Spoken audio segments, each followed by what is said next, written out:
a ghost that hath come from the earth, or a phantom of night that hath no hollow, or one that lieth dead in the desert, or a ghost unburied, or a demon, or a ghoul. Whatever thou be, until thou art removed, thou shalt find here no water to drink. Thou shalt not stretch forth thy hand to our own. Into our house enter thou not. Through our fence break through thou not. We are protected, though we may be frightened. Our life you may not steal, though we may be scared to death. Welcome to Scared to Death, Creeps, Peepers, Roberts, and Annabelles. I'm Dan. Hello, neighbor. Hello, neighbor. I'm in the trees. Hello, Lindsay Lou. Hello, Danny Doo. Happy holidays to everyone listening. Hope you're able to get some time off this week, meet up with family or friends, watch one of your favorite movies. I hope it's not extra stressful. I find myself always getting I'm so busy all the time. Yeah. And then when the holidays add that little bit of extra chaos, part of me loves it so much, but I will say part of me is always like, let's get this over with. But okay, but what are you doing that's adding? Like family coming into town and stuff, just because I have to work so many days normally. Yeah. I'm already like, well, shoot, now I can't work on the weekend. Now I'm going to be behind the next week. That's where, so I hope people listening, I hope you don't get too stressed. Yeah. And I'm also going to have fun, but I just hope everybody listening, gets to enjoy part of the holidays. Yeah. A couple days off. You'll enjoy it. It'll be okay. I'll enjoy it once. I always enjoy once we get to Christmas Eve. Yeah, I always enjoy it once I get to Christmas Eve, or we're gonna have a night alone. That's what that knowing nod is about. and Christmas Day, it's the getting there that sometimes is a little chaotic. Well, just so you know, that's how every person in a household. I would say every wife or girlfriend, because I think it generally falls on the female proponent of the household. Yeah. But that's how we feel about oh my God, do I have enough gifts? Did I get everybody? Yes. Oh my God. That's why I shopped for 12 hours straight last Saturday. Yeah. And I'm still like, oh shit, I forgot these people. Mm-hmm. That's why a lot of people just give up. Yeah. And they're like, we're just getting gift cards. I mean, I did buy your family ham. Yeah. That I gave up. I was like, well, you're getting honey baked hams. Yeah. Let's make it easier. Fucking delicious. If honey baked ham wants to sponsor this show, I will talk about the soup that you can make, the sandwiches you can make. You can bake it into like a pot pie kind of situation. I've got all the answers. Nice. At the very least, for everyone, thanks for celebrating the holidays in a little way with us here today. Yeah. A little bit of a holiday-themed episode. Before we get into it, just real quick, just one thing. Recording this in advance of the 2021 Bad Magic Virtual Gathering that was on the 19th. Hoping we had fun. Hope it worked out well. And we got to enjoy a fun movie, do some chatting, etc. And that's it. That's it. And now story time. Well, can I talk about this for 1 second? I can't see because of the tree. I know. Look at these holiday peeps. Oh, little snowman. Little snowman for the peepers. But I know I can't eat it on mic because it's a chewy, gooey marshmallow situation. Man. I think everyone would hate us, so I'll save them for later. Yeah. Okay, let's talk about stories, Dan. How many stories do you have today? Well, I have 2. Are they holiday themed in any way? No, they are not. Oh, awkward. Aki waki, as the kids say. That's a thing kids are saying now. Aki waki. I thought that was just something our family said. That's something that other people are saying? Oh. Well, Monroe started it, and I thought that it came from school. So maybe Hopefully. I'm wrong. Or Aki waki. So I have 2 stories, not holiday themed, and I mean, to be transparent, I actually I write the date on the episodes. I was like 12/21, cool. Next week I'll talk about the end of the year. It didn't even occur to me that for some people they will be celebrating Christmas. I mean, listen, we missed Hanukkah, and I only keep track of Hanukkah and Christmas because I don't know all the other ones or their significance, so I'm useless. Okay, so my stories are a little bit different this week. Really, sometimes we really dive into that theory that it doesn't always have to be scary. It doesn't have to be the most terrifying moment for it to be real, some validity moments. Yeah. So I've got some really good validity this week, I feel like. Okay. One of the stories takes us back to... verification? Yes. One of the stories takes us back to Visalia, Iowa, to the Axe Murder house. Villisca. Isn't that what we just decided? Villisca. What did I say? You said Visalia. I don't even know where that is. I don't even know what is that? It starts with a V. Both those words you said starts with a V, and that's about all they have in common. Did I say Visalia? Yeah. What is that? Villanova. Virginia. Virginia City, Iowa. What the heck? Don't know. Well, Villisca. or Visalia, wherever you're from. So we're going back there. That's pretty funny. I like that I said it with such confidence, too. That's a very Lulu thing. The Vacaville Axe Murders. And then in my second story, we have a deceased mother who potentially is haunting her daughter. Oh, interesting. Really interesting. And interesting how it came to be. Okay, I gotta take these glasses off. They're awful. I have two. My first is a tale of demonic possession and an exorcism from Germany in the 1840s. Does wrap up shortly after Christmas in 1842. So I think kind of holiday-ish. It counts asterisk. Okay.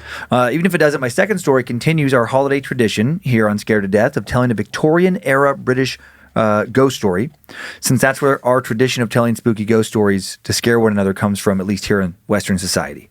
I'm going to go back to 1895 today to tell the story of Lost Hearts, written by English author M.R. James, who used to tell his friends stories like this one, I'll be sharing today, year after year on Christmas Eve. That's great. Part of his Christmas Eve tradition, which was a popular Christmas Eve or just holiday, sometime around the holiday tradition in England for many, many years, telling ghost stories. I forgot that Kyler didn't do his weird folk, is it Icelandic folklore?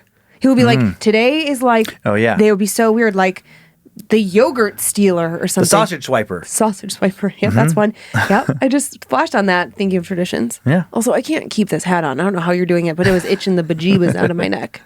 Two 19th century European horror tales today. Are you ready for the first one? I sure am, Dan. Decent amount of setup here. Okay, I'm going to get cozy. I have on Christmas socks, and I'm wearing green, so I'm as Christmas as you get. All right. You know what I mean? Lutheran minister Johann Christoph Blumhardt, born July 16th, 1805 in Stuttgart, Germany. He would live in Germany until his death at the age of 74, February 25th, 1880. Blumhardt became a famous faith healer in his day, and his fame began with the book he wrote, Blumhardt's Battle, published in 1850.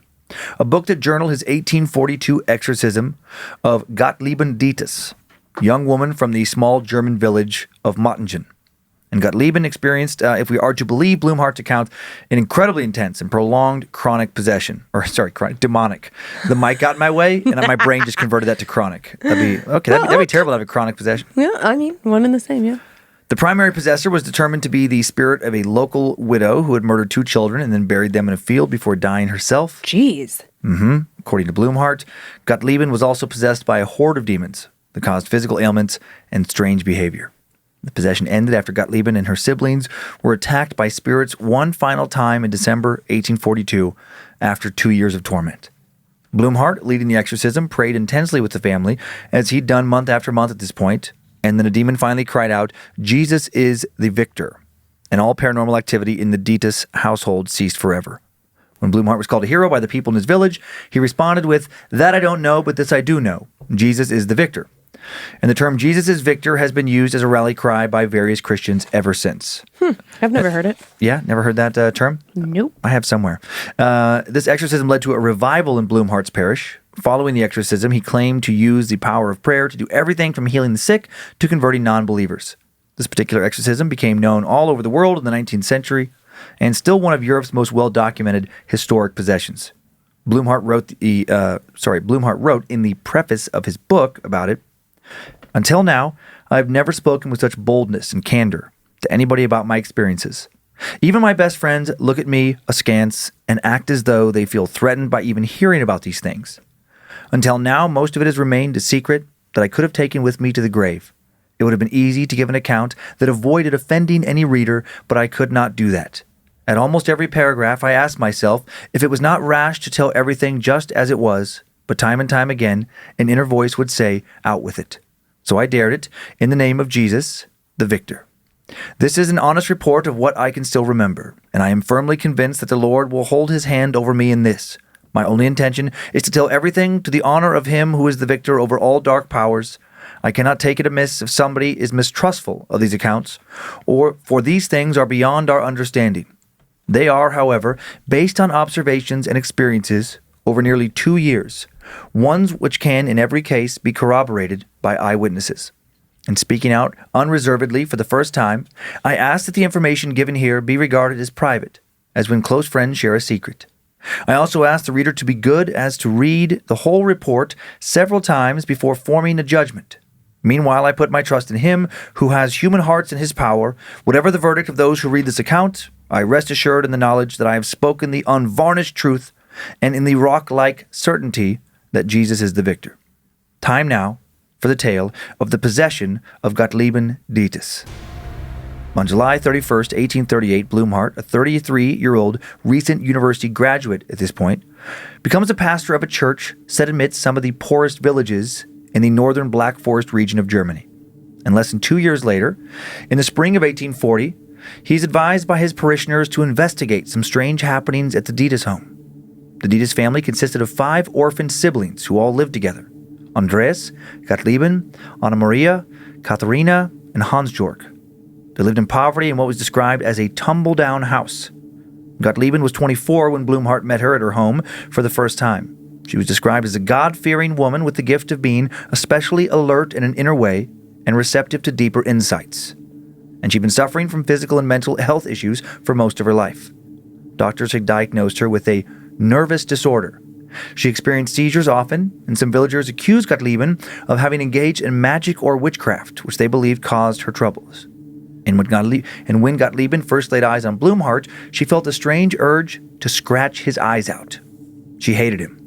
The Dittus orphans had lived at the edge of the village prior to Blumhardt's visit, but in the spring of 1840 they moved closer to town, into the first floor of a larger house, and that's when strange things started happening.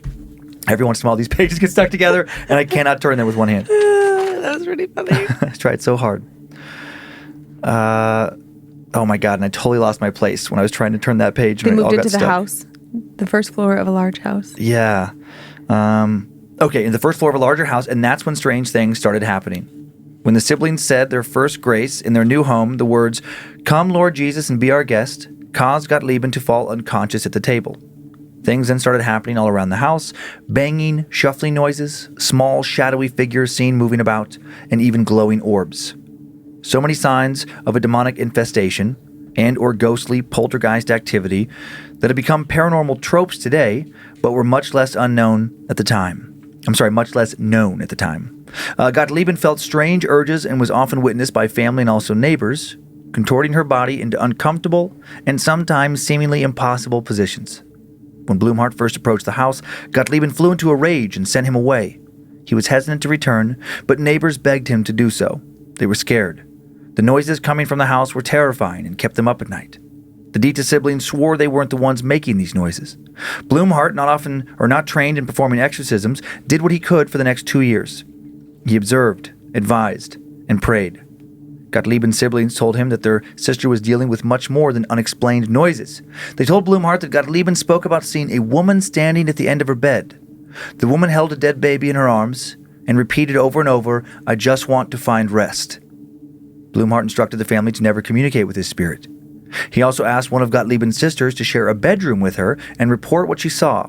He wanted more confirmation that these reports were more than the delusions of someone dealing with a little understood medical condition. Her sister was afraid but agreed, and she would claim to see the ghost of a woman holding a dead baby as well. The thumping noises seemed to follow Gottlieben as she moved around the house. Dr. Spath stayed overnight twice and observed this phenomena. He reported that the situation was worse than imagined. The noises were so loud and frequent that tourists now came from out of town to see the haunted house for themselves. Blumhardt was frustrated. He didn't know what to do, and everyone kept turning to him for guidance and help. He, the village mayor, 6 village councilors, and Mose Stanger, a relative of Gottlieben, all came to the Dittus home to investigate together on June 9th, 1842. And when they entered the house, they were immediately greeted with spontaneous banging and knocking from around the house. But the focus seemed to be in Gottlieben's bedroom. They recorded 25 thumps, loud thumps, in 3 hours. One thump set a chair flying up off the floor, another made plaster dust fall from the ceiling, and another still made the windows rattle.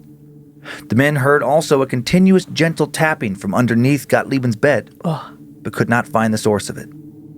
The investigative party left the house that night, returned the following morning to find Gottlieben unconscious. When she woke up, she said she'd seen the woman with the baby and fainted from fear. When Blumhardt and his companions searched the house this day, now they found bird bones and other objects they felt must have been used in occult ceremonies at one point. Blumhardt wrote, "Further inquiry revealed that Gottliebin's early life had been filled with attempted initiations into such dark traffic at the behest of her elders." Blumhardt now ordered all of the Dittus siblings to stay with a relative, while he and his trusted members of the search party looked through the house. Blumhardt and the village policemen denied access to any visitors except their authorized investigative team. Blumhardt also reached out to surrounding villages and consulted proclaimed experts in poltergeists and spiritualists who were rumored to be able to contact the dead. But none of them would be able to help. Gottlieben was now staying with her godfather's family, and it didn't take long for paranormal activity to follow her. She started suffering from convulsive fits featuring massive personality shifts. Blumhardt and 2 congregation members visited Gottlieben when she was having one of these fits, and when Blumhardt prayed aloud, "Lord Jesus, help me!" her convulsion stopped. A short time later, Gottlieben had another seizure that stopped when Blumhardt repeated this prayer. This happened again and again. Unfortunately, no amount of prayer seemed to release her permanently from her suffering. If anything, overall, Gottlieben got worse when Blumhardt came near her. She fainted, shook, sometimes would foam at the mouth. Soon the knocking sounds started up again at this new location. Gottlieben also began to see the woman holding the dead child again at the foot of her bed. When she described the woman to Blumhardt in detail now, he shockingly recognized her as one of his parishioners, a widow who died in 1840. As soon as Gottlieben finished describing this woman, Blumhardt and others present watched a shadow, a human-shaped shadow, enter Gottlieben's body. Now she appeared wholly possessed. Blumhardt initially refused to talk to or negotiate with the spirit now inside Gottlieben. His reasoning was that he didn't want to interact with any supernatural beings related to Satan. He prayed for answers and decided to follow 1 John 4, verses 1 through 3, which gives instructions to test spirits for godliness. That's chapter 4, sorry. It was just written, this number there. "Beloved, believe not every spirit, but try the spirits whether they are of God, because many false prophets are gone out into the world. Hereby know ye the Spirit of God. Every spirit that confesseth that Jesus Christ come in the flesh is of God, and every spirit that confesseth not that Jesus Christ is come in the flesh is not of God." Blumhardt now chose to speak to the spirit inside Gottlieben. He realized he was wrong to be afraid before. The two sat down together one day, and Blumhardt believes that although Gottlieben was physically present, the person he spoke with was the spirit of the widow, who had been part of his congregation before. Here's an excerpt of the conversation he claimed that followed. "Is there any peace in the grave? No. Why not? It is the reward for my deeds. Have you not confessed everything? No, I murdered 2 children and buried them in a field. Do you not know where to get help? Can you not pray? I cannot pray. Do you not know Jesus who can forgive sins? I cannot bear the sound of that name. Are you alone? No. Who is with you?" And then the woman hesitated a long time before she finally answered, "The most wicked of all." Blumhardt continued speaking to the woman inside Gottlieben. She claimed to have possessed 7 others already. She confessed to practicing witchcraft, which bound her to Satan. She begged Blumhardt for permission to continue possessing Gottlieben. Blumhardt told her she had to leave and prayed to exorcise the spirit. Gottlieben's problems went away for a little while after this first true attempt at an exorcism, but then the woman's spirit came back. Blumhardt redoubled his prayer efforts. A witness would later say, "This resulted in the removal of hundreds of demons, some of which attacked Blumhardt's helpers, though Blumhardt remained untouched throughout." Blumhardt continued to battle with spirits inside of Gottlieben. Sometimes Gottlieben's consciousness would emerge, and she'd pray along with the pastor for spiritual healing and protection. Other times, the spirit of the widow seemed to speak. Or, even worse, the young woman would seem to be possessed and tormented by demons. Gottlieben developed a hemorrhage in her breasts and said the wounds were from the spirits inside her. She complained of burning hot hands wrapped around her throat. Blisters would appear on her skin the next morning.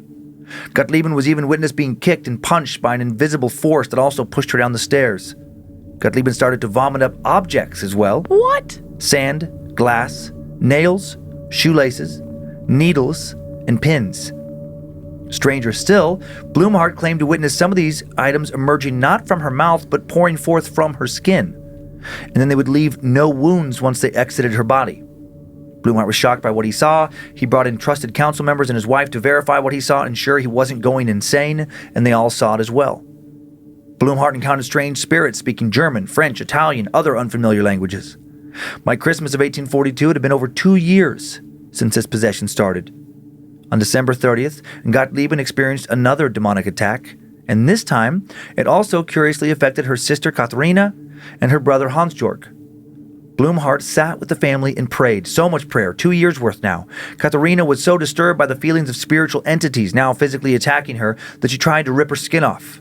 The attack lasted for hours. Katharina fell unconscious, and then when she awoke again, now thousands of voices seemed to pour forth from her almost at once. The leader of the voices claimed to be the angel of Satan and threatened to kill Katharina if he was cast out of her body. Blumhardt ignored the spirit, continued praying fervently. And then he claims that finally at 2 a.m., Katharina shouted suddenly in a demonic voice, "Jesus is victor!" And it was over. After 2 years of torment, it had all suddenly ended, and Gottlieben and her siblings would now recover fully. Gottlieben ended up moving into the parsonage to care for Blumhardt's children, later became a village kindergarten teacher. In 1852, Gottlieben moved in with the Blumhardts to help manage their estate and married and had 3 children. So I guess she was already living there, but no more seizures, no more paranormal attacks.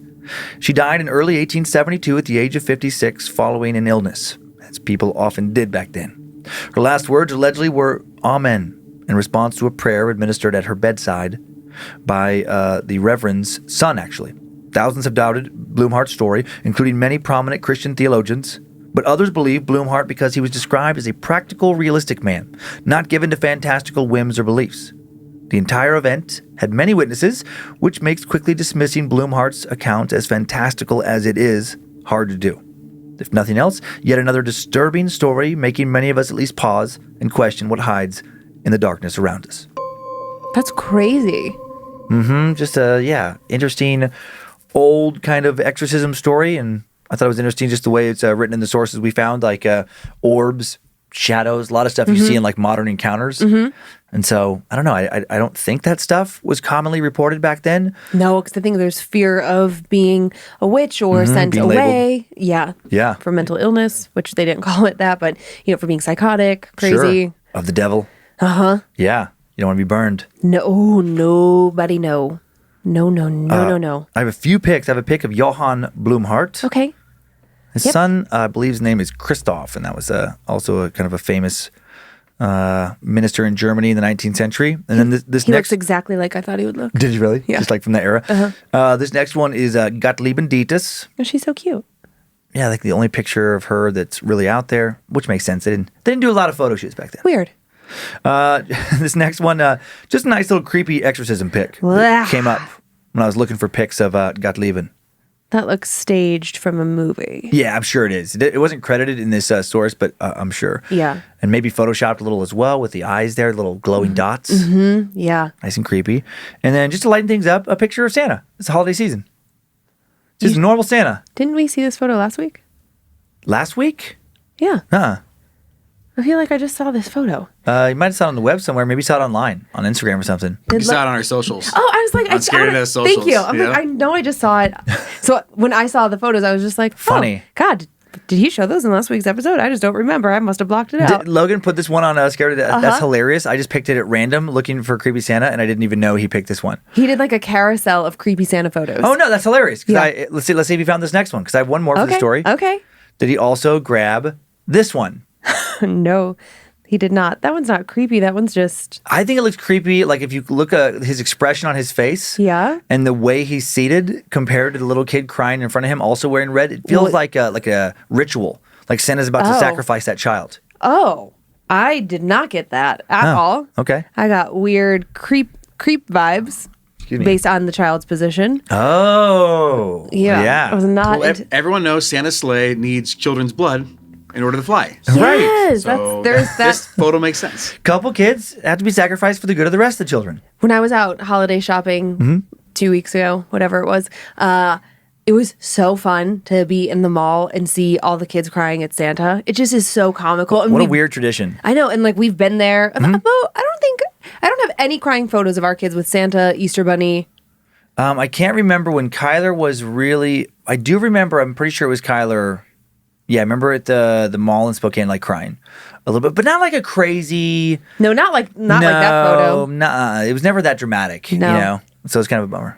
I think every parent kind of like, I don't want to be traumatized, but maybe freak out a little bit. Oh my God, it's so funny. Just for the pictures. Yeah, there was like this girl like thrashing herself out of the stroller. I don't wanna. So great. And the mom was pretty funny. She was just kind of like laughing, like, okay, here we go. It's a rite of passage. Yep. Yeah. God. Sit on the creepy man. It is such a weird thing. It is so gross. Go sit so on the creepy, strange. Go sit on the strange, creepy man's lap. Yeah. Yeah.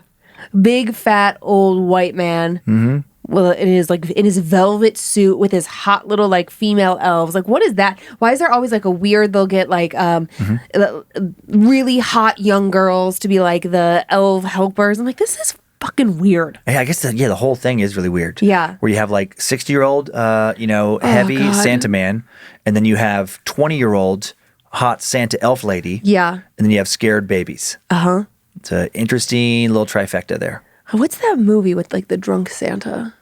It's like Mall Santa. Oh, Bad Santa with Billy Bob Thornton. Yeah. Oh, God, I love that movie. We should probably watch it this weekend. It's pretty great. Yeah, that one's a pretty adult Christmas movie. That one. I know, that's why I like it. Are you ready to hear some Victorian era horror? Or do you have questions about that story? Okay, this isn't like really relevant to the story, but kind of. Now, your family was not a praying family, so you probably didn't pray Correct. over meals. No. Okay, well, we did in my house growing up. And all of a sudden, like when you were somewhere in the story, you're talking about praying over a meal or something, I just was like, oh yeah, like we would say this prayer. And then my brain just went to like, I wonder if my dad made that up. Is that a prayer everybody said? So my dad would say, God is great, God is good. Let us thank him for our food. By his hand, we are fed. Thank you, Lord, for our daily bread. And then my dad added like some like thing, he who eats the fastest eats the mostest. 1, 2, 3, go. And then we were allowed to eat. I was just picturing like making up a really like irreverent one, like but you're still praying, but like there's I don't think there's anything against profanity. Like you can't blaspheme, but I don't think it's written in the book about profanity. And I was like, God is good, God is great. Let me crush his fucking plate. Amen. If you were Greek, that'd be great because you'd like throw opa. I just meant like crush and like eat it so fast. Oh, I see. Yeah, because why would you want to throw your plate of food on the floor? Exactly. Yeah. And then at some point in the story, you were talking about like when you started talking about the woman, the shadowy figure at the foot of the bed that seems to be the big source of it. I was flashing back on how I just told you that I saw a shadow in our house. Oh yeah. Yeah. So it was a couple weeks ago. I can't believe I forgot to tell you because when I saw it, it didn't freak me out because I think my grandma's there. Like based on my spirit work and like working with my pendulum and stuff in the house. Yeah. And like I've been doing it more, which is like maybe not a great idea, but I'm pretty sure it's her. And after our witchy friend came to our house, she said that the kitchen, remember how she said like, do you ever see or think you see something here? And I was like, oh yeah, like maybe, but maybe like more over here because we have like an open concept. And I was sitting at our dining room table and I like looked over and I definitely saw like out of the corner of my eye. But I wasn't scared. I mean, I wasn't comfortable. Yeah. I was more like, oh God, did that just happen? And then I looked for the dogs and they were both lying down. So it wasn't one of them. And I was home alone. So yeek. Eek. Hopefully it's not that lady. Holding a baby. Yeah, that'd be extra scary to see. Scary to see like a ghostly visage at the foot of your bed. But then if they're holding something that just like that's just such a weird thing. Like they're undead. The spirits, and then holding something that looks dead, like a dead, baby. I mean, that's terrifying. Yeah. And did you say visage? I thought it was visage. Are you being serious right now? Yeah. No, you're not. Yeah, I am. Okay, now I have to bring out my dictionary.com because I'd love if both of us were wrong, but I'm 99.9% sure it's visage. Visage. You thought it was visage? No, visage. Visage, like a massage, Yeah. but with V on the front. Yeah. Okay, let's see. Visage. Visage. Visage. Visage. Visage. Visage. Okay, well, visage it is. The face. This is weird though. Here it says the face usually with reference to shape, features, expression, etc. Oh, to aspect, appearance. But I've heard it used in paranormal sense. But like the appearance of, so the visage of. Maybe, you know what? Maybe I just made that up in that context. Maybe that was just the wrong word. Just saw the apparition. You run out of synonyms sometimes. I know. Now I'm wondering. I might have just pulled that out of my ass. A ghost. Well, no, a ghostly visage. I guess would be like a ghostly face. So I did use it incorrectly. Yeah, but it says like the appearance of. So Right. like also I think if we want to be a little fast and loose with it, it could just Sure. mean like, I saw something, a shape of something. Yeah. Yeah. I'll give it to that you. sounds good. I'll give you your visage. Are you ready for some Victorian era horror now? Yeah, sure. I've decided I can't not have one of these guys. Oh, man. Well, you got a mute button, so I you know. got the advantage I'm going over to go there. for it. Have that peep. Heads up, Creeps and Peepers, that some of the language I'll be sharing in this story is a little cringy, but of course it will. The story was written over 125 years ago. Saying this now because I will not address these instances as they occur, just a few of them. Just know that I'm aware, and, just remember it's not my story. Is it like old-timey proper language? Yeah, no, it's like old-timey ethnic references. I was just going to say, is it some like racist language? Yeah. Yeah. But I just I feel like now some people get caught up in like present tense. Some people just forget. I Yeah. feel like if I don't say that up front, that it's like, yeah, that's just a story I'm telling as it was written, not a story tweaked for the 2021. Perfect. There we go. Thanks for the heads up. Yeah. I'm going to go back to eating my peep. Enjoy. A little bit of setup here before I start. In early 20th century England, holiday ghost stories were especially popular, and a number of horror authors made sure to release their spooky tales every year just in time for Christmas. In 2019, we told the tale of Smee by Londoner A.M. Burridge in episode 16 of Scared to Death in the Walls. 2020, we told the 1868 story of The Ghost's Summons by London author Ada Buisson in episode 68, The Devil's Toy Box. And now for 2021, I'll be reading Lost Hearts, written in 1895 by M.R. James. Montague Rhodes James. What a name. I know, Montague. You don't meet a lot of Montagues. I know, that's a great name. James was an English scholar, historian, and fiction author, mostly known for his ghost stories. And many of his spooky tales were written as Christmas Eve entertainment to be read aloud around the fireplace at his home to his friends. Lost Hearts considered one of his best stories. Let's find out what scared people back on Christmas Eve, 1895. Time now for the tale of Lost Hearts. It was, as far as I can ascertain, in September of the year 1811, that a post chaise drew up before the door of Asserby Hall, in the heart of Lincolnshire. The little boy, who was the only passenger in the chaise, who jumped... Sorry, is that how you say it? Huh. It doesn't look right, my pronunciation. It's like a chase lounge, but it's like chaise. Shays. Chaise. Oh, that's such a weird word for my tongue. It's like I had a pronunciation guide and everything. Well, it looks like chased with an I. Right, it looks like chase with an I, and I'm like, chaise. But okay, Chaise. fancy. Well, And this is a carriage in this context here. not a couch. Not a couch Not a on wheels. couch. She's not pulling up on a couch. So the little boy who was the only passenger in the chaise and who jumped out as soon as it had stopped, looked about him with the keenest curiosity during the short interval that elapsed between the ringing of the bell and the opening of the hall door. He saw a tall, square, red brick house built in the reign of Anne. A stone-pillared porch had been added in the pure classical style of 1790. The windows of the house were many, tall and narrow, with small panes in thick white woodwork. A pediment, pierced with a round window, crowned the front. There were wings to right and left, connected by curious glazed galleries, supported by colonnades, with a central block. These wings plainly contained the stables and offices of the house. Each was surmounted by an ornamental cupola with a gilded vane. An evening light shone on the building, masking the window panes' glow like so many fires. Away from the hall in front stretched a flat park studded with oaks and fringed with firs, which stood out against the sky. The clock in the church tower, buried in trees on the edge of the park, only its golden weathercock, catching the light, was striking 6, and the sound came gently beating down the wind. It was altogether a pleasant impression, though tinged with the sort of melancholy appropriate to an evening in early autumn, that was conveyed to the mind of the boy, who was standing in the porch, waiting for the door to open to him. The post-chaise had brought him from Warwickshire, where some 6 months before he had been left an orphan. Now, owing to the generous offer of his elderly cousin, Mr. Abney, he had come to live at Asserby. The offer was unexpected, because all who knew anything of Mr. Abney looked upon him as somewhat as a austere recluse, into whose steady-going household the advent of a small boy would import a new and, it seemed, incongruous element. The truth is that very little was known of Mr. Abney's pursuits or temper. The professor of Greek at Cambridge had been heard to say that no one knew more of the religious beliefs of the later pagans than did the owner of Asserby.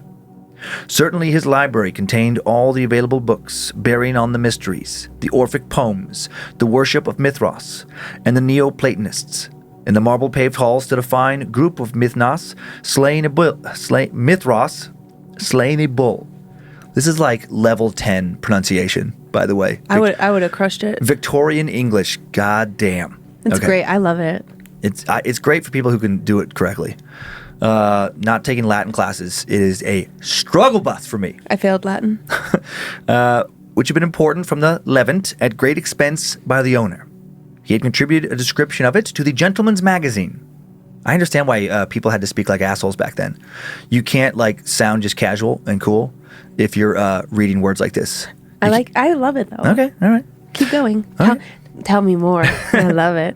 And he had written a remarkable series of articles in the Critical Museum on the superstitions of the Romans of the Lower Empire. He was looked upon, in fine, as a man wrapped up in his books.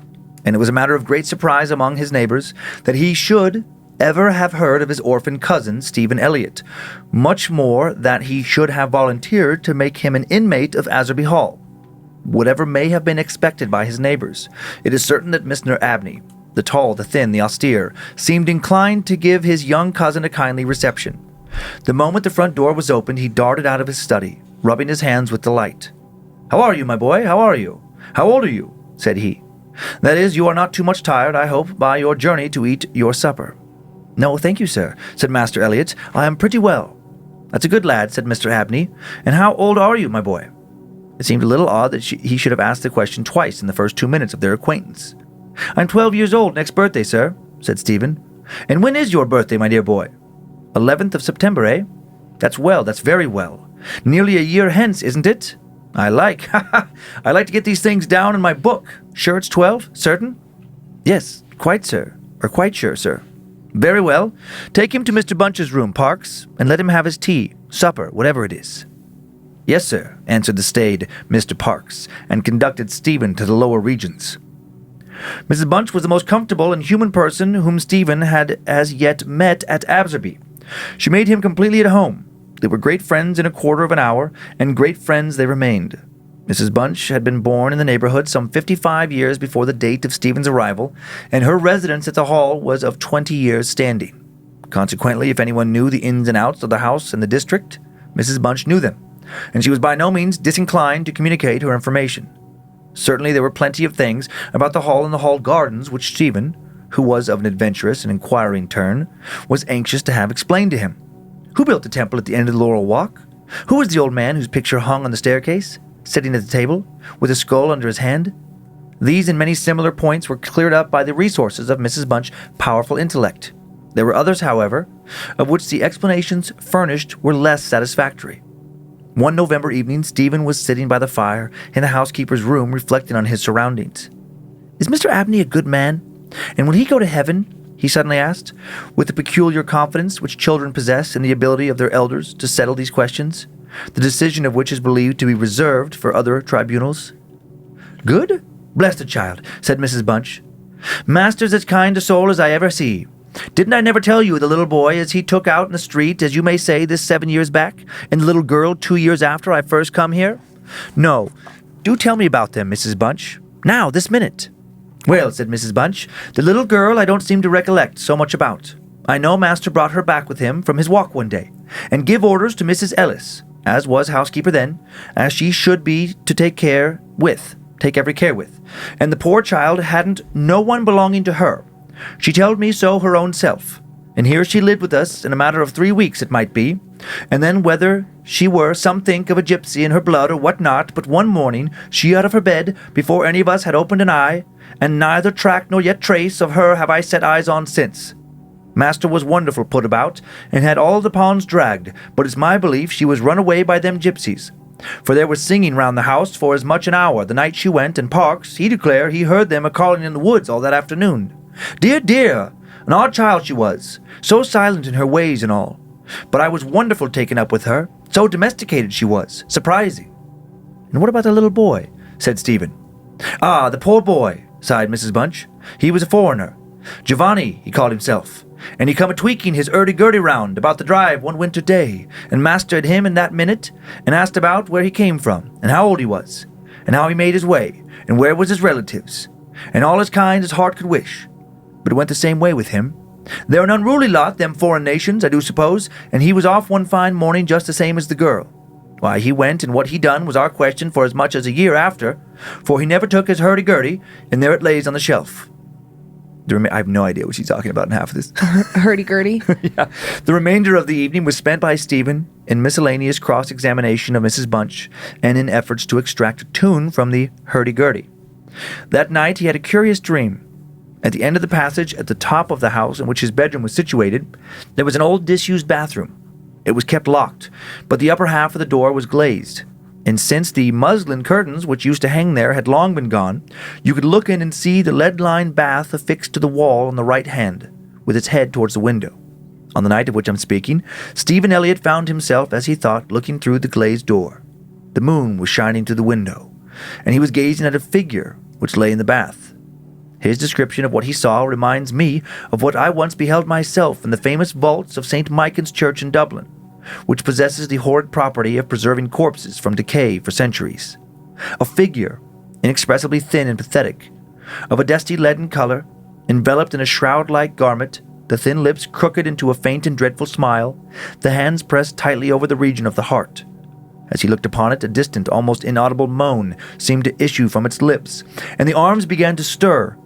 The terror of the sight forced Stephen backwards, and he awoke to the fact that he was indeed standing on the cold, boarded floor of the passage in the full light of the moon. With a courage which I do not think can be common among boys of his age, he went to the door of the bathroom to ascertain if the figure of his dreams were really there. It was not, and he went back to bed. Mrs. Bunch was much impressed next morning by his story, and went so far as to replace the muslin curtain over the glazed door of the bathroom. Mr. Abney, moreover, to whom he confided his experiences at breakfast, was greatly interested and made notes of the matter in what he called his book. The spring equinox was approaching, and Mr. Abney frequently reminded his cousin, adding that it had always been considered by the ancients to be a critical time for the young, that Stephen would do well to take care of himself and to shut his bedroom window at night, and that the censorians had some valuable remarks on the subject. 2 incidents that occurred about this time made an impression upon Stephen's mind. The first was after an unusually uneasy and oppressed night that had passed, though he could not recall any particular dream that he had. The following evening, Mrs. Bunch was occupying herself in mending his nightgown. "Gracious me, Master Stephen," she broke forth rather irritably. "How do you manage to tear your nightdress all to flinders this way? Look here, sir. What trouble you do give to poor servants that have to darn and mend after you." There was indeed a most destructive and apparently wanton series of slits or scorings in the garment, which would undoubtedly require a skillful needle to make good. They were confined to the left side of the chest, long parallel slits about 6 inches in length, some of them not quite piercing the texture of the linen. Stephen could only express his entire ignorance of their origin. He was sure they were not there the night before. "But," he said, "Mrs. Bunch, they are just the same as the scratches on the outside of my bedroom door, and I'm sure I never had anything to do with making them." Mrs. Bunch gazed at him open-mouthed, then snatched up a candle, departed hastily from the room, and was heard making her way upstairs. In a few minutes she came down. "Well," she said, "Master Stephen, it's a funny thing to me how them marks and scratches can have come there, too high up for any cat or dog to have made 'em, much less a rat. For all the world like a Chinaman's fingernails, as my uncle in the tea trade used to tell us when we was girls together. I wouldn't say nothing to Master, not if I was you, Master Stephen, my dear, and just turn the key of the door when you go to your bed." "I always do, Mrs. Bunch, as soon as I've said my prayers." "Ah, that's a good child. Always say your prayers, and then no one can hurt you." Herewith Mrs. Bunch addressed herself to mending the injured nightgown, with intervals of meditation until bedtime. This was on a Friday night in March 1812.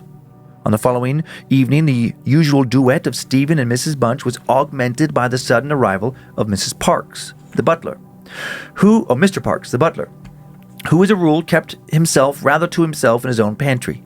He did not see that Stephen was there. He was, moreover, flustered and less slow of speech than was his wont. "Master may get up his own wine if he likes of an evening," was his first remark. "Either I do it in the daytime or not at all, Mrs. Bunch. I don't know what it may be. Very like it's the rats, or the wind got into the cellars, but I'm not so young as I was, and I can't go through it as I have done. Well, Mr. Parks, you know it is a surprising place for the rats, is the hall. I'm not denying that, Mrs. Bunch, and to be sure, many a time I've heard the tale from the men in the shipyards about the rat that could speak. I never laid no confidence in that before, but tonight, if I'm demeaned myself to lay my ear to the door of the further bin, I could pretty much have heard what they were saying." "Oh, there, Mr. Parks, I've no patience with your fancies. Rats talking in the wine cellar, indeed. Well, Mrs. Bunch, I've no wish to argue with you. All I say is, if you choose to go to the far bin and lay your ear to the door, you may prove my words this minute. What nonsense you do talk, Mr. Parks. Not fit for children to listen to. Why, you'll be frightening Master Stephen there, out of his wits. What, Master Stephen? Said Parks, awakening to the consciousness of the boy's presence. Master Stephen knows well enough when I'm just playing a joke with you, Mrs. Bunch. In fact, Master Stephen knew much too well to suppose that Mr. Parks had in the first instance intended a joke. He was interested, not altogether pleasantly, in the situation, but all his questions were unsuccessful in inducing the butler to give any more detailed account of his experiences in the wine cellar. We have now arrived at March 24th, 1812. It was a day of curious experiences for Stephen. A windy, noisy day, which filled the house and the gardens with a restless impression. As Stephen stood by the fence of the grounds and looked out into the park, he felt as if an endless procession of unseen people were sweeping past him on the wind, borne on resistlessly and aimlessly, vainly striving to stop themselves, to catch at something that might arrest their flight and bring them once again into contact with the living world of which they had formed a part. After luncheon that day, Mr. Abbey said, Stephen, my boy, do you think you could manage to come to me tonight as late as 11 o'clock in my study? I shall be busy until that time, and I wish to show you something connected with your future life, which is most important that you should know. You are not to mention this matter to Mrs. Bunch, nor to anyone else in the house, and you had better go to your room at the usual time. Here was a new excitement added to life. Stephen eagerly grasped at the opportunity of sitting up until 11 o'clock. He looked in at the library door on his way upstairs that evening, and saw a brazier, which he had often noticed in the corner of the room, moved out before the fire. An old silver-gilt cup stood on the table, filled with red wine, and some written sheets of paper lay near it. Mr. Abney was sprinkling some incense on the brazier from a round silver box as Stephen passed, but did not seem to notice his step. The wind had fallen, and there was still a night and a full moon.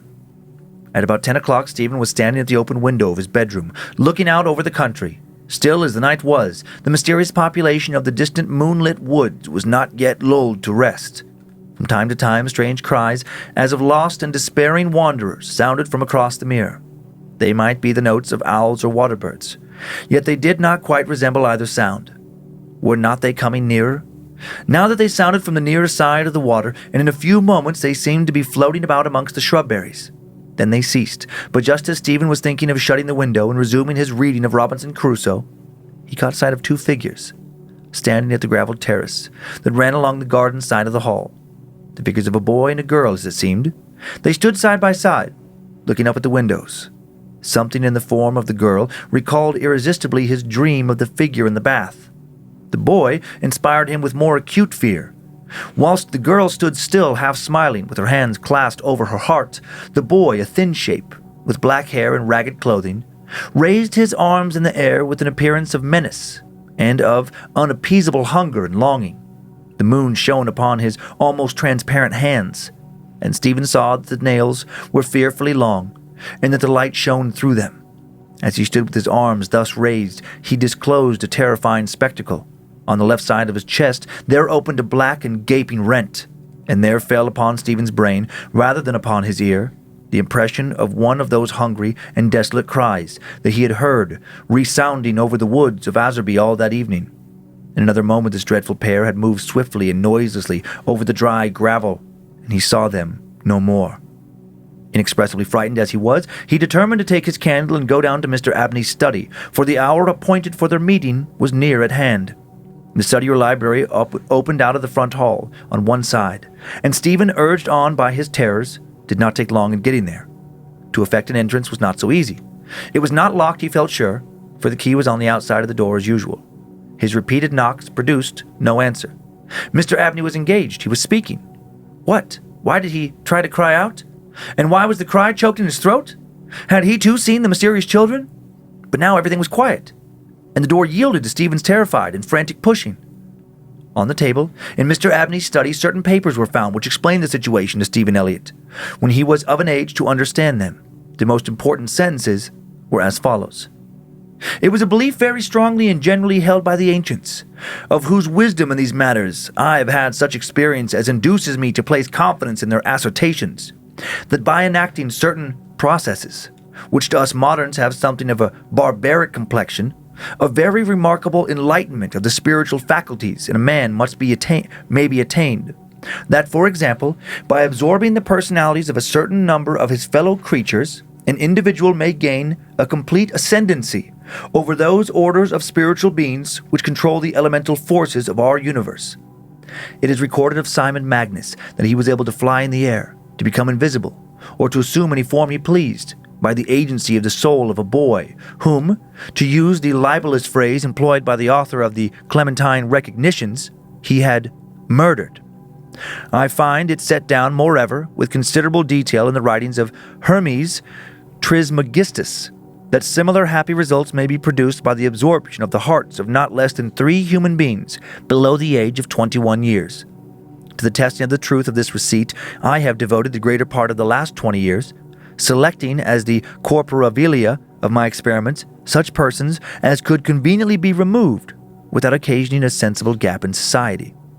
The first step I effected by the removal of one Phoebe Stanley, a girl of gypsy extraction, on March 24, 1792. The second, by the removal of a wandering Italian lad, named Giovanni Paoli, on the night of March 23, 1805. The final victim, to employ a word repugnant in the highest degree to my feelings, must be my cousin Stephen Elliott. His day must be this March 24, 1812. The best means of effecting the required absorption is to remove the heart from the living subject, to reduce it to ashes, and to mingle them with about a pint of some red wine, preferably port. The remains of the first 2 subjects, at least, it will be to conceal. A disused bathroom or wine cellar will be found convenient for such purpose. Some annoyance may be experienced from the psychic portion of the subjects, which popular language dignifies with the name of ghosts. But the man of philosophic temperament, to whom alone the experiment is appropriate, will be little prone to attach importance to the feeble efforts of these beings to wreak their vengeance on him. I contemplate with the liveliest satisfaction the enlarged and emancipated existence which the experiment, if successful, will confer on me, not only placing me beyond the reach of human justice, so-called, but eliminating to a great extent the prospect of death itself. Mr. Abney was found in his chair, his head thrown back, his face stamped with an expression of rage, fright, and mortal pain. In his left side was a terrible lacerated wound exposing the heart. There was no blood on his hands, and a long knife that lay on the table was perfectly clean. A savage wild cat might have inflicted the injuries. The window of the study was open, and it was the opinion of the coroner that Mr. Abney had met his death by the agency of some wild creature. But Stephen Elliott's study of the papers I have quoted led him to a very different conclusion. The devil got him. I think the ghost of one of those 2 kids got him. Maybe. I was just writing down like it was some weird ritual. Oh yeah, it was totally a ritual. Yeah, so gross. He was going to cut his heart out? He had to take and burn it. He had to take the hearts of 3 people under the age of 21 and then do a bunch of other things. And he believed that in the story would give him immortality. Eternal life. Yeah, that's what I was writing down. After I ate, I had 2 peeps. Oh, you had 2 peeps? I did. They're so good. That was those kind of stories. I am like the most laser focused at like reading them aloud. Like when I read them, when I prep them, and I go over things, I'm like, oh yeah, this is fine. I know what most of these words, how they sound. But it's the rhythm of how people used to speak back then. I know, it's pretty funny. Your whole cadence and your voice changes. Yep, I can't speak in my Abney, blah, blah, blah, blah. Yeah, because if I spoke in my normal cadence, I would butcher 30% of those words. Fair. It's just the way, which I get now when people do narration for like Dickens and stuff.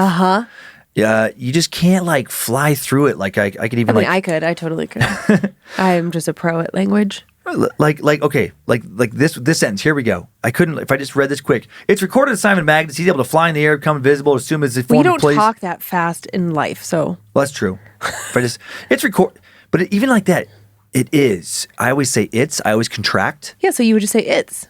But if I'm reading it verbatim, that's the rhythm switch. When it's somebody else's story. But I would say like it is. Like it would be different inflections. It is recorded of Simon Magus that he was able to fly in the air, to become invisible, or to assume any form he pleased by the agency of the soul of a boy whom, to use the libellous phrase employed by the author of the Clementine Recognitions, I guess I could do it a little more. You could do it, but it doesn't carry the same sort of energy. It just doesn't feel right. Yeah, it feels appropriate to the language to put a little more pomp into the voice. I wanted you to have on like a velvet smoking jacket, a pipe, some sort of weird hat. When I finished studying at Cambridge, I took some time to work on my oratory skills for the reading of dark tales around the holidays. I don't know. Now that's a different voice altogether. I don't know. That was some like weird tongue rolling happening there. Yeah, that guy would be the caricature version. Yeah, exactly. Gather round, everyone. I have a frightening tale for you to hear this evening. Just made me think of the kid's grandfather. Oh, yeah. Here's some pictures. Okay, great. This is author Montague Rhodes James, a.k.a. M.R. James. We actually talked about him way back in episode 6 randomly, just his thoughts on the afterlife. Shared some of his kind of like viewpoints where just like these mysteries you don't understand. I mean, he had some interesting, in addition to writing fiction, like did believe that something was out there for sure. Maybe. Maybe there's something out there, or maybe he believed. But probably not. You don't think there's anything out there? Well, I'm talking about ghosts and stuff. Oh yeah, definitely. You're such a weird. It's so weird how we all have our things. Like I will draw my line at like crystals right now, and you'll believe in like spirits, but not a godlike power. Well, because the spirits, because I don't think the spirits are just out of nowhere. They're us. They're our leftovers. Yeah, all right. But where did it? Okay, we could have a whole theological debate, but Science. science doesn't explain spirits. Because they don't know yet. They're going to figure it out. Give it time. You could argue God the same way. Well, I don't think so. This next one, some artwork by that's Paul. fun. Yeah, by Paulo, inspired by Lost Hearts. That's actually really cool. That would make a great Halloween card. Yeah, that would. And then this is, I was just curious about that St. Michael's Church in Dublin. Oh, yeah. So this is a picture of the corpses. Oh. Yeah, that's there right now. They recently had some vandals, took some stuff, but got it returned actually. Okay, and so now is it under lock and key? I don't know that detail, but I know you can take. I think you can still take tours. I would hope that it's in like a used to be able room, to. like fiberglass, so you can't. It wasn't until recently. Maybe now they're changing that. I can't believe they would just leave that out in the open. Well, it was locked, but somebody smashed in the doors to like their cellar. I can't believe that they didn't have like bulletproof glass. Oh, yeah. And like, oh God, where were we? Oh boy, am I making this up? Nope. We were in Peru, and we went like down this like narrow stairway into like a It was in Lima. It was in an old Spanish church. Yeah, and they had the bones of various people like in the foundation. Yeah, what would you call that? Like a crypt. Yeah. And you could see they had like some sort of like fiberglass like windows basically, and you could see like some skulls and it was creepy but very cool. The foundation of that church built in 1095. 1095. Yep, it served initially some of the last remaining Vikings in the area. Cool. And then some of the remains there are thought to be over 800 years old. Wow.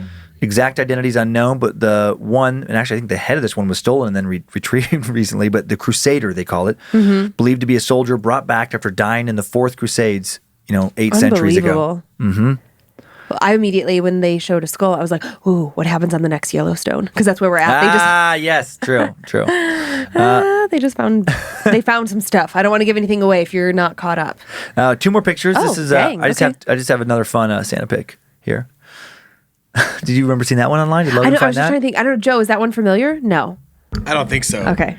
I like her finger. Just like pointing, get me out of here. And then one last one. The Santa's not scary in this one, but like a demonic looking little elf behind Santa. Like, what is that? The boy seems oblivious. That feels staged. I know, bit, it does. Like does. the parents did it or something. That's what. Oh, sorry. Yeah. That's funny. All right. Well, are you ready for? I'm ready. I'm relaxed now. You talked for an hour. I know. Sorry. And, 'cause the word count wasn't crazy high because I do pay attention to that to not make the episodes like wildly vary. Yeah. But because I changed my cadence, it drew it out substantially. I know. I was like, okay, buddy, you've been talking for a while. I know. It is. You know what? I look at it as the tradition of the Victorian stories. No, but I will say, like, I don't find them like that scary. Interesting, but I like how much scarier stories have gotten since. To me, it's like a good point of comparison. It's like that story, I bet, scared the shit out of some people in 1895. It's relative to the times. Yeah, I agree. But I love that now we'd be like, get the fuck out of here. And it's like, oh, okay. So immediately you were like, and then there were 2 kids, and now there's not. I was like, okay, Yep. I see where this is headed. But I love that we just keep building, you know, with like the tradition of, you know, any kind of like literature, fiction and stuff. But you learn from people, you know, that wrote before you or shot movies before you. And which is always what kills me about people who talk about like classic movies, for example. It's like, oh man, this Dracula from 1918, so scary. I'm like, no, it's not. No, it's not. It's probably great. Probably really cool. It's probably scary back then. Yeah. But we've had too much time to fucking improve. Yay, art evolving. Do you want to peep? No, I don't have a mute button over here, so I can't quietly eat it. You could move your microphone away if you want one. I'm okay for now. Thank you, though. Okay, well, they're delicious. Who doesn't love a sugar marshmallow? I've been on a baking kick. I made Rice Krispie treats, which my Rice Krispie treats are famous. They're so good. They're like the big, fat, thick ones. I put 4 bags of marshmallows in them. It's very serious. Nice. I made some Swedish coffee bread. I made gingerbread. I made you went cookies. Nuts. It's so delicious, everything you've made. I made spritz cookies, which is like a thing that my family did. And I found out like I only know one other person who does that, spritz cookies. And I made, banana pudding. I cannot wait to eat banana pudding tonight. It looks delicious in the fridge there. It's in a trifle bowl. That's what that's called. Just so you know. Okay. Okay. Well, are you ready for my slightly different kind of vibe this week? I am. The whole show's been a different vibe so far. So I know. Okay. So look at us just lining up. Yep. So we're going all the way back to a very early episode. Like this will reference a very early episode of the not Visalia. Oh man. See? Is it Villisca? Villisca. Yeah. I really don't know where I got Visalia from. Villisca. Vacaville. Victorville. Visalia Visage. Virginia City. Oh, I do love Virginia City. But yeah, I thought it was cool that it like ties all the way back.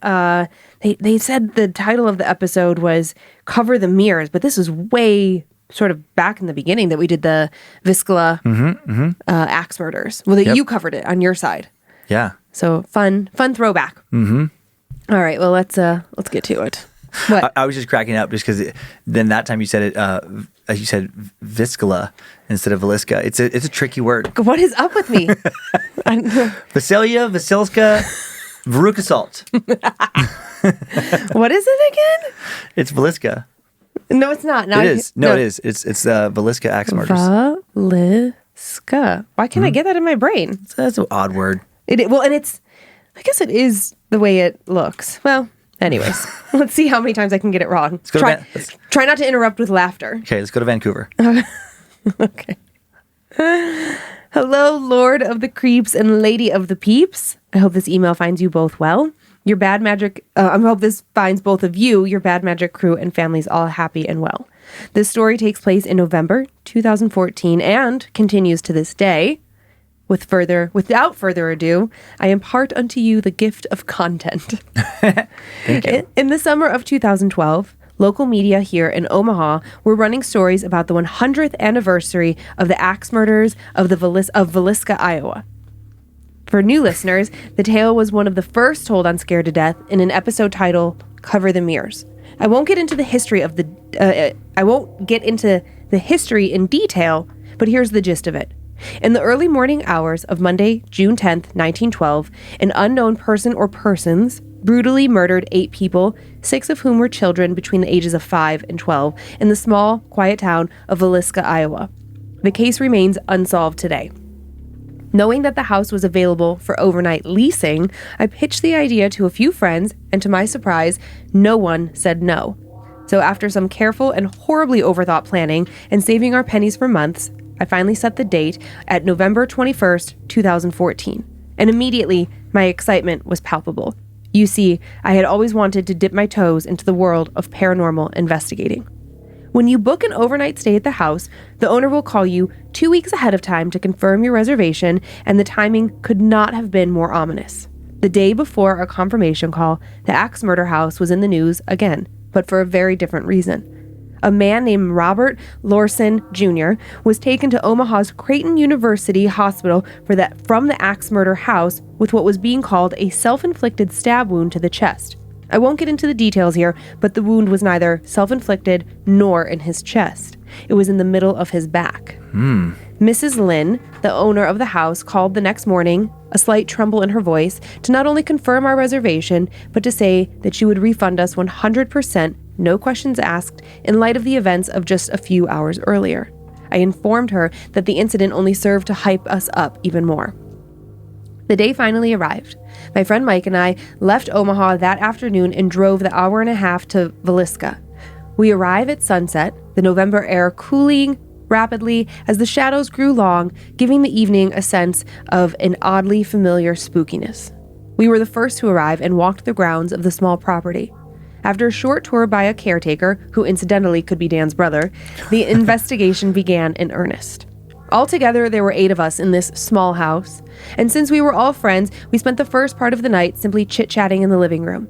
You might think that I would have been upset by this, having planned and saved for this for over a year, but it was quite the opposite. I was comfortable and happy to just listen to everyone's ghost stories with my hot coffee while the cold winds howled outside.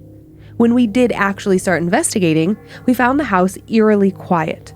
The only solid evidence we got was some strange static on Mike's voice recorder and an odd light anomaly on a photo of the blue room, the same room that Mr. Larson was stabbed in just a few weeks before. As the night wore on, no further activity was recorded. It was peaceful, almost calming. We all headed home the next morning, disappointed that all that effort had been spent setting that night up that bore no fruit. But hey, we had a good time in the old spooky house, and that is what made the trip worth it. It was when my wife and I got home I realized I'd made one huge mistake. At the end of every single investigation you go on, you absolutely have to tell whatever's there to stay put, to not follow you. And I didn't. But it was so quiet that night, I had just brushed it all off. Activity at my house started almost immediately.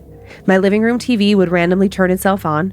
Bookshelf decorations that hadn't been touched in years began diving to the floor. Lights all over the house began flickering. I would feel little invisible fingers tap me slightly on the shoulder, like a child wanting a drink of water after bedtime. I would see shadows walking around the kitchen from the living room out of the corner of my eye. I knew at this point that I had probably brought home one of the children with me. This was confirmed when it began to speak to me. I was home alone on a Friday evening. I had a date later that night, so I wanted to be as presentable as possible. After taking a shower, I found myself staring into my closet with no idea what to wear. I have like 200 t-shirts and had gone through them all twice, unable to decide. It happens to everyone. As I started a third run through, I heard a little girl's voice coming from the hallway telling me to just pick one.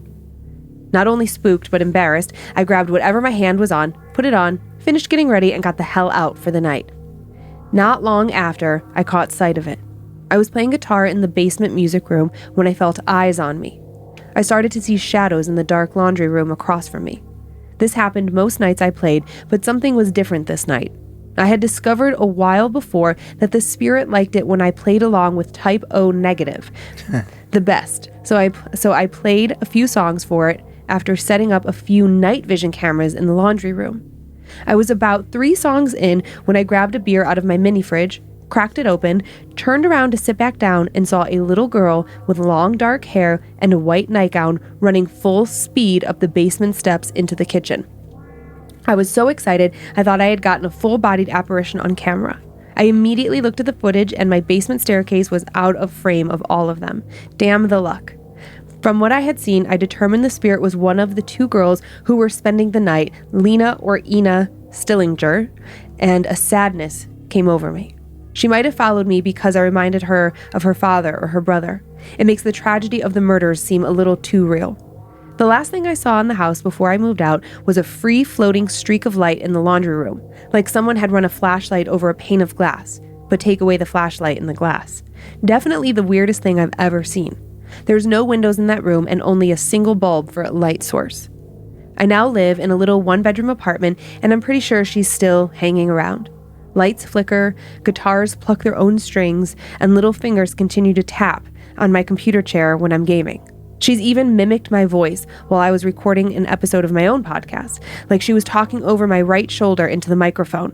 In fact, that's the only thing she's ever done that I've captured as evidence. Maybe I'm insane, but if I can give this child spirit that died over 100 years ago a sense of safety when she's visiting me, I'm good with that.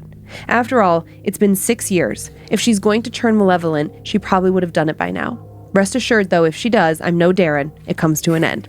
Thanks for being the best podcast in the business. Keep on creeping and don't ever stop. Your loyal Annabelle, Jeff Delzite. That was nice, Jeff. Yeah.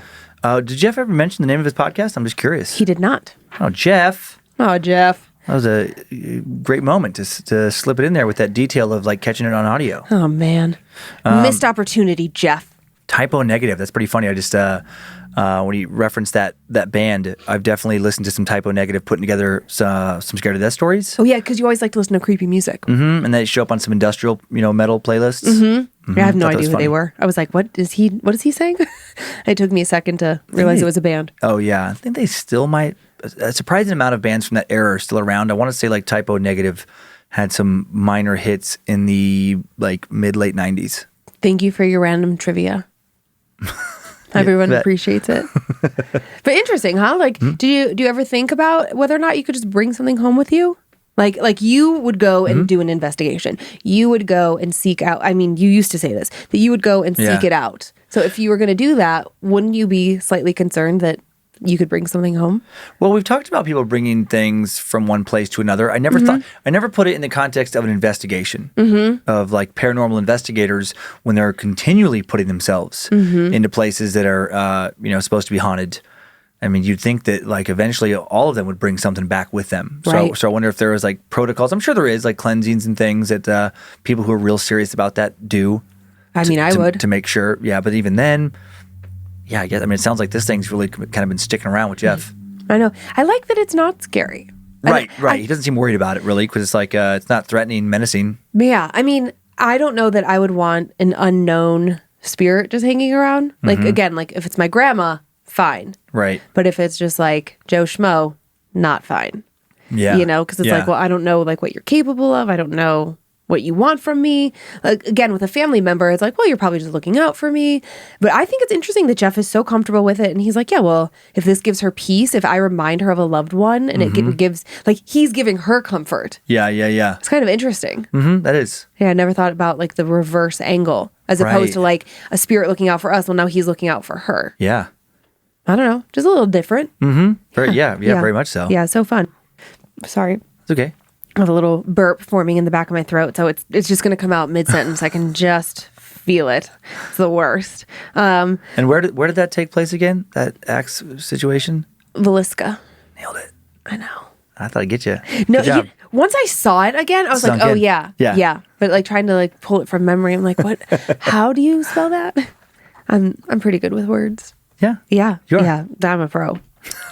Okay, well, I have another story if you're into it. I got to run. Could you imagine? If you just get ask me, up. I just leave. Actually, and then it's not even something like important. It's like I'm kind of like blood sugar feels a little off. I was gonna go get some. No, I just don't want peeps. That's the thing. I would stay for the story if I wanted peeps. You're just out of here. Ugh. One of these days, I am just going to get up and leave. Oh. Maybe like when you tell a story that has a terrible no ending that makes me crazy, or when you show one of your stupid photos that's like, Maybe that's how this series ends someday. You just leave. Oh my God. You're like, nope, I've heard it. That's it. I've heard it all. I've heard too many ghost stories. Oh my God. Done. That would be really funny. that would be so great. Mark it down. Okay. We'll talk about it later. Okay, yeah. So this story, again, like a weird, interesting kind of confirmation of definitely knowing what you're seeing. And I really like the story, and I think it has like a sweet note at the end. Okay. Hello, Dan and Lynze. I'm a big fan of Scared to Death. I've currently been binge listening at work since I'm quite a few episodes behind. So much to do, so little time. My story needs a little background before I dive in. I grew up in a super dysfunctional household with some pretty miserable parents. As you've mentioned on the podcast a few times before, negative entities tend to target those in emotional distress.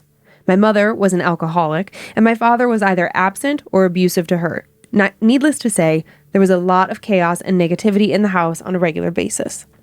The house was built in the 1980s, and my parents were the sole owners of the home. So how did all the spirit activity in the house occur? No one had died there, and no one had ever lived there before. And so my tale begins. My mother was raised Protestant, but touched into the occult here and there. She played with Ouija boards from time to time, never really diving into all of it that much. However, she believed she was haunted from a young age and that it had followed her into adulthood. It seemed as though the worse her drinking got, the more the activity sprung up in the house. We would hear running footsteps down the hallway when it was just her and I in the house. I had a big blue marble that sat on my desk that would spin in circles all on its own. And I had an Anne of Green Gables porcelain doll that would move its arms and head all on its own. Ugh. Friends of mine would sleep over at the house and see full-bodied apparitions. The activity never ceased, and there was never a moment of rest. Eventually, I moved out of the house at age 16, which was an emotional breaking point for my mother. She was drinking more than ever, and she was in and out of psych hospitals for suicide attempts. I never really understood it until 2013 when she passed away. I remember the night clearly because she had just gotten home from Fatima Hospital in Rhode Island only a few nights earlier. In the middle of the night, I was woken up by my phone ringing. It was my dad saying that my mom had fallen down the stairs to the basement, hit her head pretty hard, and it didn't look good. At the time, I just rolled my eyes and attempted to go back to sleep, as hospitals and institutions had become a regular occurrence. And then, another phone call. Dad again. Ignored. I started to close my eyes. But then something caught my gaze. I looked at the end of my bed and my mom was standing there. She was in her favorite pajamas, with white with pink flowers on them, just smiling, almost glowing. She looked happier than I'd ever seen her. I sat up and we just looked at each other for a moment. Then she kissed me on the forehead and was gone. I laid back down and sobbed myself to sleep. The following morning, my dad showed up to the place I was living at the time and told me that my mother had passed away the night before, but I already knew. We gave ourselves a day or two to process the loss and then started planning the funeral. I stayed at my parents' house the night before the funeral since it was custom to all drive in together. My dad, my brother, my half-sister, and I. Lying in my old bed that I hadn't slept in a year, I didn't fall asleep easily as all of the familiar sounds kept me awake. That night, I dreamt of something scratching on my bedroom door. Then it was knocking loudly. Then it was slamming its invisible fists into my door. I could hear it screaming over and over and over, "I'm going to kill you like I killed your mother." Jesus. I woke up sweaty and screaming for my mom. Fast forward 3 years. I'm now 20 years old, living on my own as a single mother of a young baby. I was lost in my own addiction, following in my mother's footsteps, unfortunately. One night, I overdosed. Thankfully, my son was at his grandmother's house, and luckily the neighbors found me and called the ambulance. I do not remember falling, but as my body lay in the kitchen, my spirit sat on the couch in the living room, several feet away. On the couch, my mother sat beside me. She didn't say anything. She just looked at me as I told her all the wonderful things about my baby boy. I wasn't afraid. I wasn't nervous. It didn't even occur to me that I was speaking to my deceased mother. I felt a type of calm and serenity I had never felt before. My mother beckoned me in the direction of my son's room, which was glowing.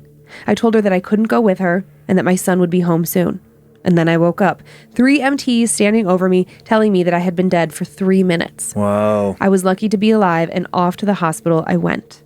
I'm now 5 years clean, and I really think my mother saved my life. Whatever darkness haunted my mother did not die with her, and it somehow followed me into my grief. I wouldn't say I'm religious at all, but I certainly believe in some sort of higher power that has no name for me. If there is darkness in this world, there has to be light, right? And that light is what I reach for pretty regularly to keep the darkness at bay. The house I live in now was built in the 1920s, but there is nothing but love here and not a single haunted spot in the whole house. As a side note, my father also passed away in 2018 from a heart attack, and my son would see him in his room for about 8 months after his passing. My son was 3 at the time and was not afraid of his papa being in his room, but it did bother him when he slept, so he asked his papa to please go home, and home he went. Thank you for reading my story. Even if it doesn't make it on the show, here we are. I just wanted to share this with you. Keep doing what you do, and I'll keep listening. Katie Sullivan. Thanks, Katie. Katie Potato.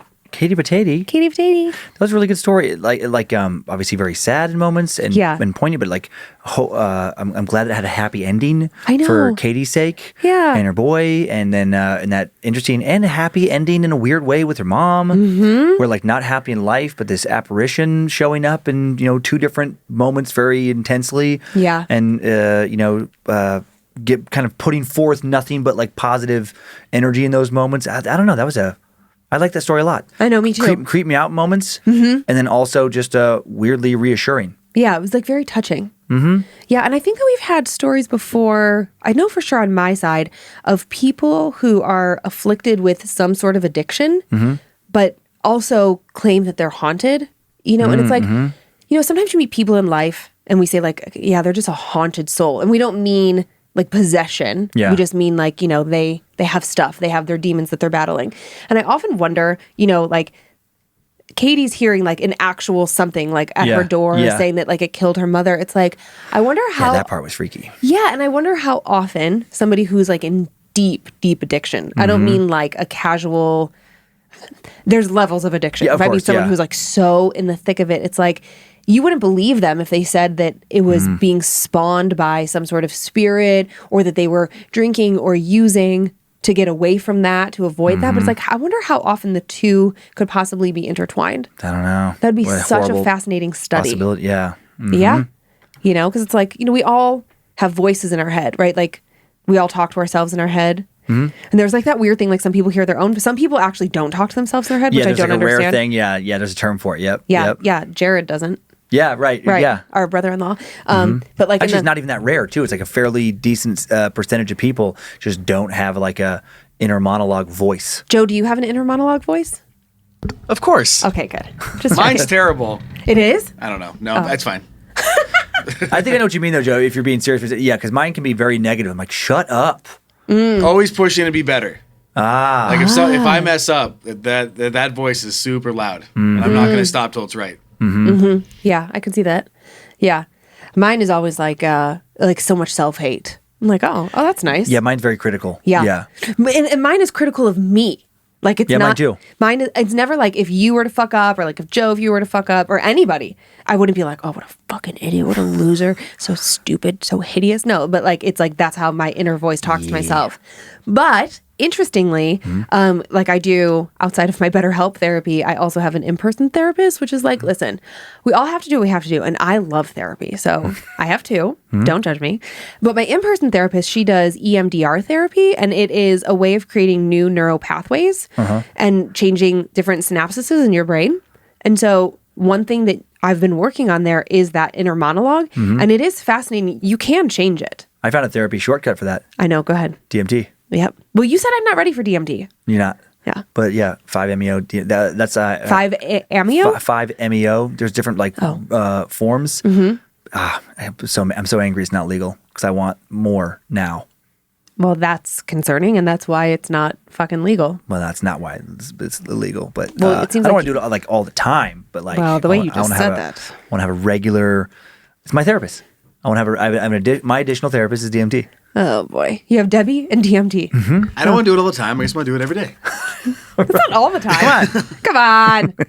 Come on. No, I mean, well, I am excited to do shrooms with you, and like because I had a really emotional experience with silly honey, which is just honey laced with psilocybin, so it's like very, very low dose. It was my first sort of step into that world, which like I loved drugs a lot when I was younger, but I was always afraid of. They're grown-up drugs. Well, yeah, now I want grown-up controlled environment. You know, I don't want to do like acid or cocaine. I can't wait. If I had like a good pharmacist person, I would love to have LSD tabs in a special little place for when I want them. Oh boy, this is what I'm dealing with, folks. But yeah, I'm excited. Disassociate. I'm excited to play with the psilocybin and see kind of how that can also change the inner monologue. You do the stems, I'll do the caps. Okay. All right. Great. I already decided how I'm going to take them because I know that they're going to taste like dirt, like gross. I hate mushrooms to begin with. Do you know what fruit leather is? I don't. Oh, it's just I pictured a fruit roll up when you said that. Well, it is, but it's like basically it's an all natural version, generally speaking. Oh, okay. There's like the really shitty, gross version that I loved growing up as a kid because my mom would never let me have them, and if she let me, it was like the kind that comes on like a piece of like vellum. It's like a right. That's what I had. And it's like big round, and you like. Yep, your classic fruit roll up. Oh, pull it off, but not fruit roll up brand. These are the ones that are like knockoff fruit roll up. Sort of. They were in the fruit section, and they were like fruit bunched up. They were in the produce section, and they were like longer, and they were just so good. And I know that they were really. My mom said they were thin fruit stuff. My mom said they were very expensive because they were $1 a piece. Oh, so but I think that they were not the good ones. Now you can go to Trader Joe's and it's like called the Fruit Leather Company, and it's like a really thick version of it. It's just like massed, like smash, macerated fruit. And then, so I think if I like roll the shrooms up in that and eat it, it'll be okay. Oh, okay. Because it's something like sweet, but like similar consistency. Yeah. So there you go. There you go. All right. We probably should have said, like, have your kids stop listening right now so we can talk about drugs. Nah, kids need to learn about them. I know. How are they ever going to figure out how to do them right if they never learn about them? I love the conversations in our house about drugs. Lots of drug talk. Like, listen, if you're going to do it, like, you're going to let us know where you are. You're going to be safe. Da da da. Kyler's never going to do it. Yeah, who knows? He's out. Who knows? Out. That's what he says now. Well, I think he's out. Do you want to do some Annabelle shout-outs?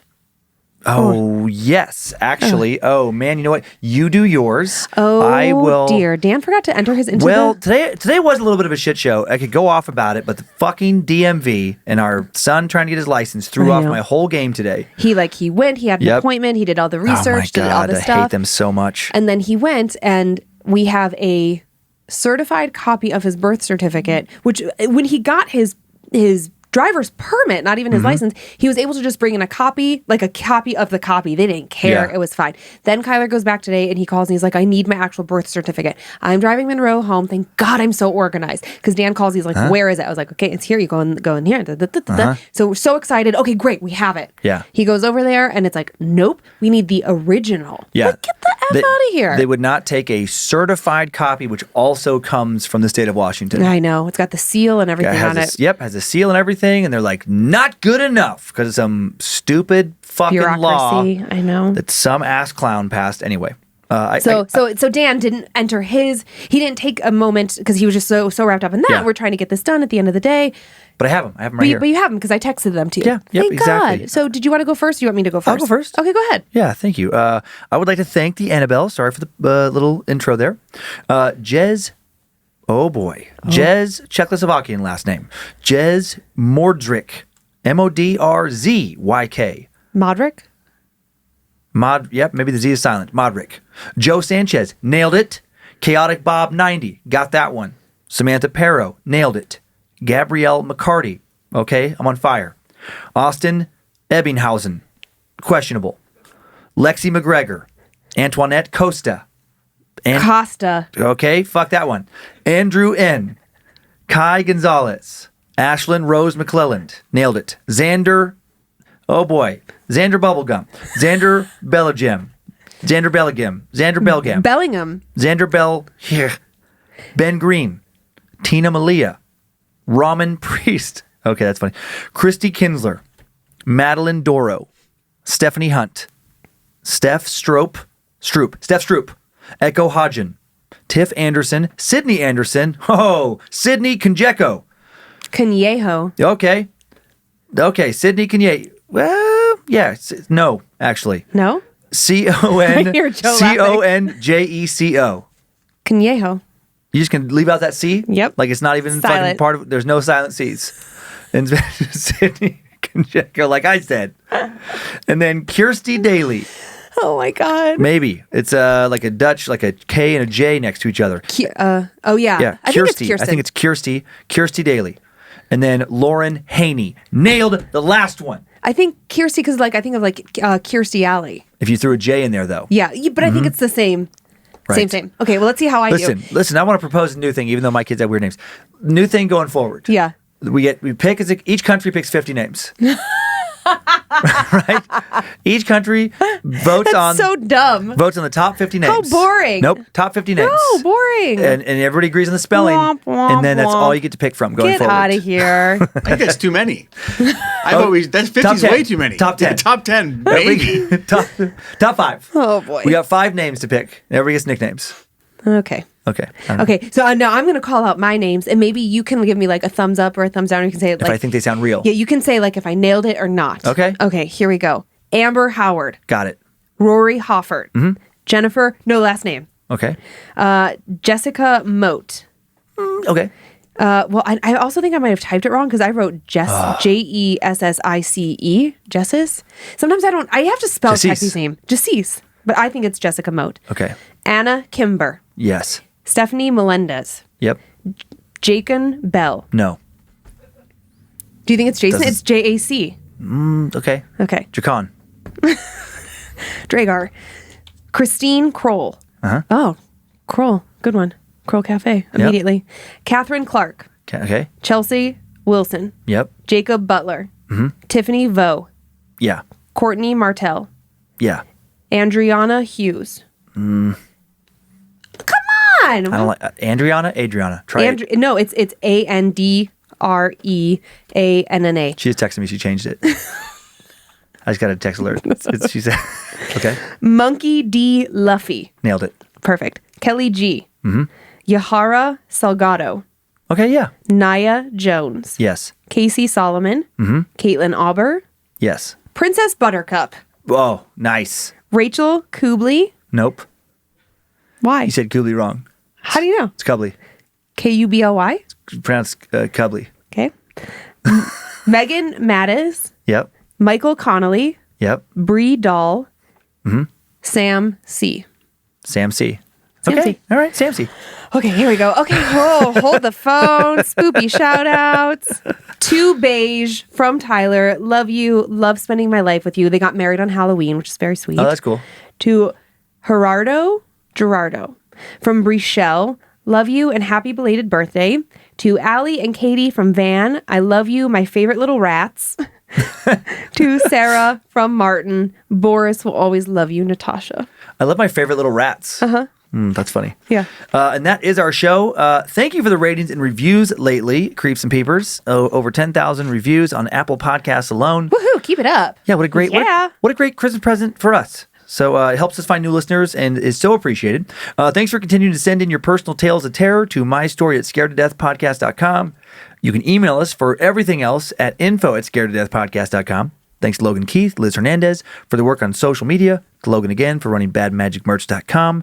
Thank you to Joe Paisley for producing and... Oh, Jesus Christ. You scared the shit out of me. Good. Wow. For producing and directing today. I finally did it. Zach Cohen for custom soundbed creation. I was going to say some extra nice things about Joe, and then you threw me off. Screw it. He doesn't need to hear anything good about himself. Yeah, he does. Heather Rylander for organizing the My Story emails. Book editor Drew Atana for helping format the listener stories each week. And thanks to producer Olivia Lee for finding the first story today. Sophie Evans for finding the second. And if you want to hear more tales, bonus episodes every week, merch discount. If you want to get a shout out and have us completely fuck your name up, you can join us on Patreon. Come on, it's so fun. It's so fun. Remember 7 beavers? Come on. Enjoy your nightmares, creeps, and peepers. Happy holidays, and hope you were scared to death. Bye. If spirits threaten me in this place, fight water by water and fire by fire. Banish their souls into nothingness and remove their powers until the last trace. Let these evil beings flee through time and space. Evil may pass through, but has no home here within, scared to death.